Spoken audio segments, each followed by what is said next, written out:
I've been working security at the cemetery for just over 4 years now. Night shifts, 5 days a week. It's a large cemetery, older than most in the county, with sections dating back to the 1800s. I've seen weird stuff, sure.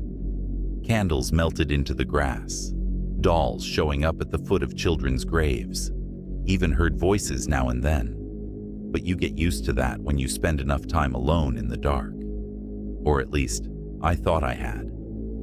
But one night changed everything. It started like any other shift. I clocked in at 11:45 p.m., took a thermos of coffee from my locker, and began my usual patrol. I always start with the eastern section, where the newer burials are. It's peaceful there. Nothing ever happens. But that night, I felt it. Wrong somehow. Heavier. The air was thick, like breathing through a damp towel. My flashlight flickered a few times, but that happens sometimes with the cold. I kept going. Around 2:30 a.m., I reached the older section, where the headstones are cracked and moss-covered, and the ground feels soft, even in dry weather. There's a mausoleum in the center, the largest structure in the whole place. Belonged to a family that was buried in the early 1900s. The brass plaque on the door has been tarnished so badly, you can barely read it. Usually I just walk past it, maybe shine my light around the corners. But that night, the door, it was open. Now let me be clear. The mausoleum doors don't just open. They weigh close to 300 pounds and stay padlocked. I've checked it myself dozens of times. I approached slowly, flashlight trembling in my hand. The lock was gone. Not broken. Gone. I called out, "Is someone in there?" My voice bounced around inside like it didn't want to come back. Silence. Then something moved. A shuffle. Not footsteps. More like a dragging sound. Something heavy, wet, almost like meat sliding across stone. My throat went dry. I stepped closer and shined my light inside. Empty. Or, it looked empty at first. Just 4 stone coffins along the walls, each sealed. But then I saw it. Scratches. Deep, jagged marks all over the inside of the door. Fresh ones. Chunks of metal gouged out of the brass. And something else. A small pile of dirt and fingernails, right by the threshold. I backed away. My instincts screamed to get the hell out, but my legs wouldn't move. That's when I heard the whisper, right next to my ear. I spun around. No one. Just rows of headstones stretching into darkness. Then the temperature dropped so fast, my breath fogged up instantly. My flashlight flickered and died. I pulled out my phone. It wouldn't turn on. Just a blank screen with faint static. Not a cracked screen, not a dead battery. Static. Then came the sound again. That dragging. But louder now. Closer. I stepped back. And I swear to you, something came out of that mausoleum. Not fast, not charging at me. Just slow, deliberate steps. But it wasn't walking. It didn't have feet. It crawled. I couldn't see it clearly. Just a suggestion of limbs. Too many of them. Like someone buried 4 bodies in one, and only half of it reassembled right. Bone sticking out in places it shouldn't be. A jaw that hung open, unhinged, but didn't speak. Just exhaled this moan that vibrated in my chest. And then I saw its eyes. There were no pupils, just milky white voids, glowing faintly. But they were looking right into me, like it knew everything I'd ever done wrong. I ran. I dropped my thermos, my flashlight. Hell, I think I even lost a shoe. I don't remember how I got back to the guard shack, but I locked the door and sat in the corner until the sun came up. When the morning shift came to relieve me, I didn't say a word, just walked to my car and left. I went back once, during the day, a week later. The mausoleum door was sealed again, lock intact, like it had never been opened. But I know what I saw. I know what I heard. I haven't worked another night shift since, and I never will.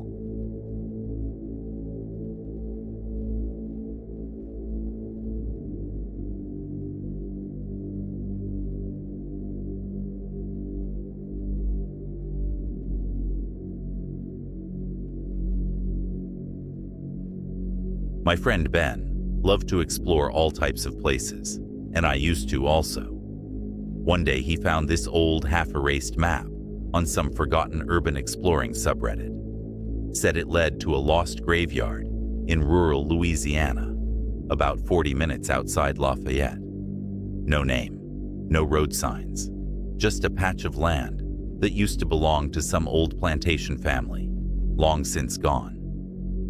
You don't find places like this anymore, Ben said, eyes glowing with that reckless curiosity I used to admire.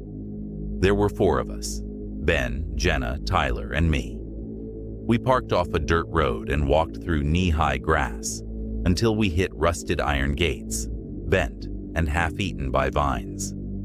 The cemetery was maybe the size of a football field, completely overgrown. You couldn't even see most of the headstones unless you were right on top of them. The ones you could see had names worn smooth by weather and time. The air smelled gross, like copper and old water. And even though it was late September, it was hot as hell. No wind, no bugs, just still. Ben led us deeper in with a high-powered flashlight. He was thrilled, snapping photos and talking about uploading the footage to YouTube. Tyler stayed quiet. He always got weird on these trips, silent, twitchy. I assumed it was just nerves, but that night, I think he knew. Felt it before the rest of us did.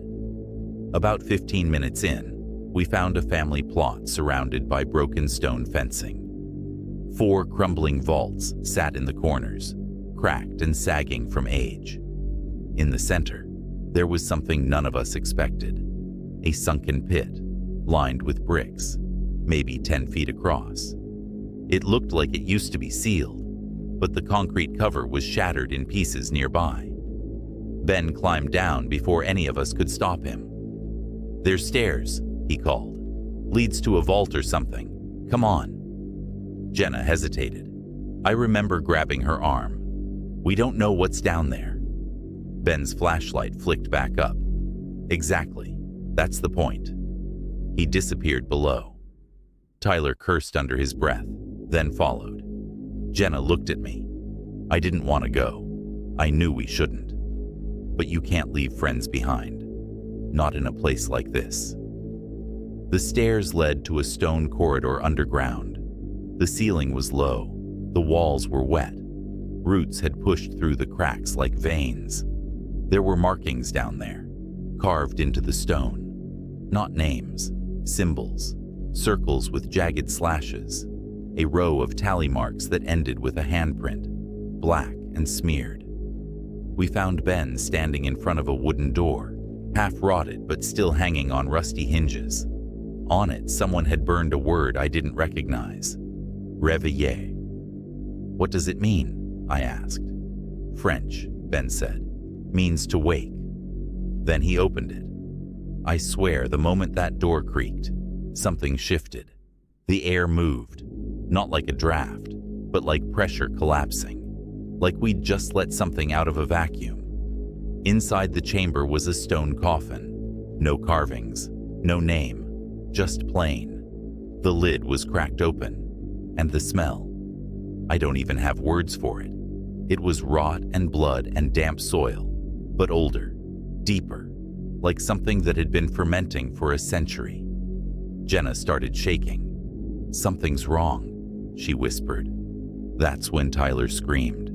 He was staring into the corner of the room. I turned, just in time to see something pull back into the shadows. Not an animal, not a person. It moved like smoke, but faster than any living thing should. And then, the whispers started. They didn't come from around us. They came from inside us, inside our heads. It made no sense, but I was scared shitless. My nose started bleeding. Jenna collapsed. Ben just stood there, frozen, mouth open. I don't think he could move. I grabbed him by the shirt and pulled, but he wouldn't budge. Tyler was gone. I don't mean he ran, I mean he was just gone. 1 second there, the next. Nothing. No footsteps, no sound, just empty air. Jenna was begging. "Please, we need to leave," she sobbed. Ben finally started moving. We half carried, half dragged Jenna up those stairs, through the pit, and back into the night air. But the graveyard wasn't still anymore. We heard footsteps from everywhere, crunching grass, dragging feet, movement just out of reach of our flashlights. Tyler was on the ground, not too far away. It looked like he was waking up from being unconscious. But how did he get up here? We were all dazed and confused. It all happened so fast. We ripped Tyler up and we ran. Branches scratched at our faces. Something chased us. I swear to God, it chased us. But we never saw it. Just caught flickers of shape behind the trees. A long, hunched thing. It never made a sound, never breathed. We reached the car and peeled off, tires spinning in the mud. I dream about it still, about that whisper in my skull, about the pit. A week later, I woke up with dirt under my fingernails. I live in an apartment, no yard, no plants. That night changed my life forever. I now live in fear from whatever we woke up.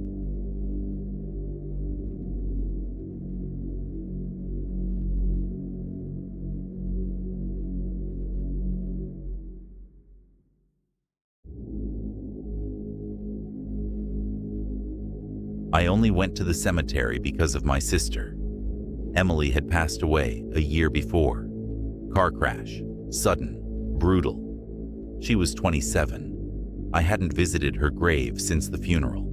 Not once. I couldn't. But something changed that October morning. I woke up feeling like I owed it to her. To just go. Bring flowers. Sit a while. The cemetery was just outside of town, tucked behind a tree line, the kind of place you could pass 100 times and never notice. Quiet, choked with moss. Graves dated back to a long, long time ago. Hers was toward the back, beneath a sagging willow tree. I sat with her for a while, talked, cried a bit, left lilies, her favorite. And then I did something stupid. I wandered. There was this odd section, fenced off with low, rusted iron rails, not marked on any map. The headstones were almost sunken, eaten by roots. There were no flowers, no signs of visits, and in the center was a gravestone with no name. Just a symbol, an open eye carved in granite. I ran my hand across the eye to feel the texture, which was stupid, I know. As I stood back up, I swear I heard someone exhale. Right behind me. When I turned around, no one was there. That night, things started. At first, it was small, subtle. I heard a faint knock at the front door around 3:12 a.m. Just once, not repeated. When I looked through the peephole, nothing was there. I figured it was just a weird dream or some kid screwing around. But the next night, it happened again. 3:12 a.m. A knock. Still just once. Still no one outside. On the third night, I left my phone recording the hallway while I slept. At 3:12 a.m., it knocked. The video caught the sound, but it also caught something else. For a split second after the knock, the hallway light dimmed and then flashed, like something passed in front of it, like a shadow that wasn't cast by anything. The next morning, I found muddy prints in the living room. Bare feet. Not mine. I hadn't left the house. They led from the front door to the center of the living room and stopped. No prints going back. I tried to stay calm, told myself there had to be an explanation. Maybe the landlord, maybe a neighbor. But deep down, I knew. I fully believe in the paranormal, which is why I think I was followed by something from the cemetery. Something sinister, maybe. By the fifth night, sleep wasn't possible.